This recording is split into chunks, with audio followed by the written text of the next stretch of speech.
कहते हैं ना हर पिक्चर में कोई एक होता है, तुझे देखकर मुझे ऐसा ही लगा। कौन हीरो?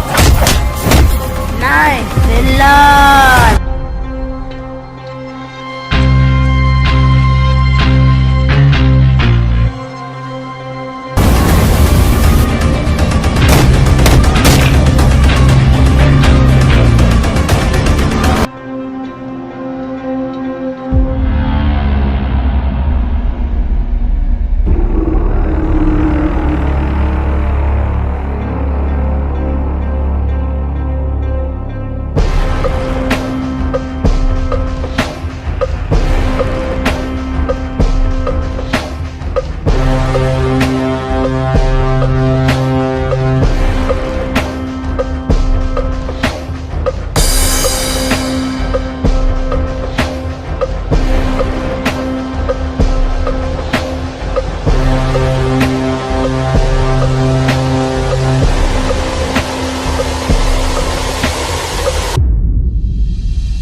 केजीएफ में पैदा हुआ एक ऐसा हरिश्चंद्र जो अपने भ्रष्ट पिता की कुर्सी पर बैठे कोलार का उत्थान करने चाह रहा हो, लेकिन क्या ऐसा हो पाएगा?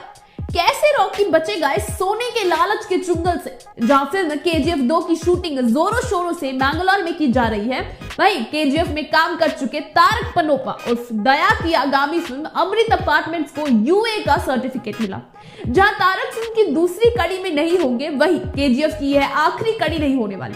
जी हाँ, तो क्या हो सकती है फिल्म की तीसरी कड़ी की कहानी? शायद फिल्म के तीसरे अध्याय में एक नई कहानी दिखाई जाए और रॉकी का नया चैप्टर शुरू किया जाए। जहां फिल्म केजीएफ 2 में रॉकी का अंत निश्चित है, वहीं तीसरी कड़ी में एक नए रॉकी की एंट्री हो। रॉकी बोले तो रघुवन जगन्नाथ कुमार, जो केजीएफ की सोने की मिट्टी में जन्मा। रॉकी का बाप जगन्नाथ कुमार एक भ्रष्ट पुलिस ऑफिसर था जिसने केजीएफ की जमीन पर कई गैर कानूनी काम किए, लेकिन रॉकी के लिए उसके पिता भगवान से कम नहीं थे। अपने पिता की मृत्यु के समय रॉकी ने प्रण लिया कि वो बड़े होकर अपने पिता की तरह एक ईमानदार पुलिस ऑफिसर बनेगा और केजीएफ को सभी गैर कानूनी धंधों से मुक्त दिलाएगा। एक समय में गोल्ड लैंड ऑफ प्राउडनेस कहे जाने वाला कोलार जिला क्या एक बार फिर अपने सुनहरे दिन देख पाएगा? रॉकी ने कहा कि वो करके भी दिखाएगा। आधा रास्ता उसने पलक झपकते ही पार कर लिया। इंस्पेक्टर रॉकी अपनी ड्यूटी के पहले ही दिन कोलार के राउंड पर निकला। कोलार एक काफी गर्म और मिट्टी की ऊंची पहाड़ियों से घिरी हुई जगह है। यहाँ की आबादी भी काफी कम है। यहाँ आपको दोपहर की धूप में या तो मजदूर दिखाई देंगे या फिर बड़ी गाड़ियों में कोलार को लूटने आए लोग। आसपास के इलाकों में कभी भी काम चल रहा है। आसपास के इलाकों में अभी भी काम चल रहा है। वह रॉकी अपनी वर्दी में काफी उत्साहित है। वो बस एक मौके की तलाश में है और शायद उसी वह मौका मिल भी गया है। आसपास के इलाकों में अभी भी काम चल रहा है। वह रॉकी अपनी वर्दी में काफी उत्साहित है। वह बस एक मौके की तलाश में है और शायद उसे वह मौका आज मिले भी, क्योंकि उसे खबर मिली है कि करीबन 3 से 4 लोग की टोली यहाँ पर सोने की अस्यक निकालने की कोशिश करते देखे गए। इन चारों का मानना है कि इनमें सोने की अवशेष है। वही खबर के मुताबिक उस जगह पर पहुंचकर रॉकी उन सभी गुंडों को पकड़ लेता है, लेकिन उनमें से एक चोर रॉकी को सोने का लालच देता है। वो रॉकी को अपने बॉस तेजा के बारे में बताता है, जिससे इलाके की पुलिस भी डरती है। वही रॉकी इस मौके का फायदा उठाना चाहता है और उन चोरों के साथ हाथ मिला लेता है। वो उन्हें तेजा से मिलने के लिए कहता है, जिसे सुन सब हंसने लगते हैं। जब रॉकी इसकी वजह पूछता है तो वो कहते हैं कि तेजा को आज तक किसी ने नहीं देखा, लेकिन शेर को पकड़ने के लिए उसके सामने मांस डालना पड़ता है। और उसी वक्त रॉकी उनमें से एक के हाथ पर गोली मारता है।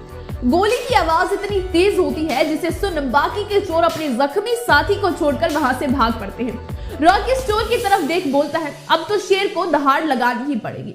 वहीं जब तेजा को रॉकी के कारनामों का पता चलता है तो वो खुश भी होता है और हैरान भी होता है। काफी सालों बाद किसी ने शेर के मुंह में हाथ डालने की जरूरत की है। वहीं रॉकी को जगन्नाथ का बेटा जानकर वो और भी हैरान हो जाता है। अगले दिन वो खुद पुलिस थाने जाता है रॉकी से मिलने, जहां तेजा को देख रॉकी में जोश आ जाता है। तेजा अपनी पुरानी साथी के बेटे को देख के उसे गले से लगा लेता है और रॉकी को अपने और जगन्नाथ के धंधे के बारे में बताता है, जिसे सुन रॉकी के पैरों तले जमीन खिसक जाती है। रॉकी तेजा को धक्का दे उसे पीछे करता है और उस पर झूठ बोलने का इल्जाम लगाता है। जिसके पिता को वो एक ईमानदार पुलिस वाला समझता था, वह एक अपराधी निकला।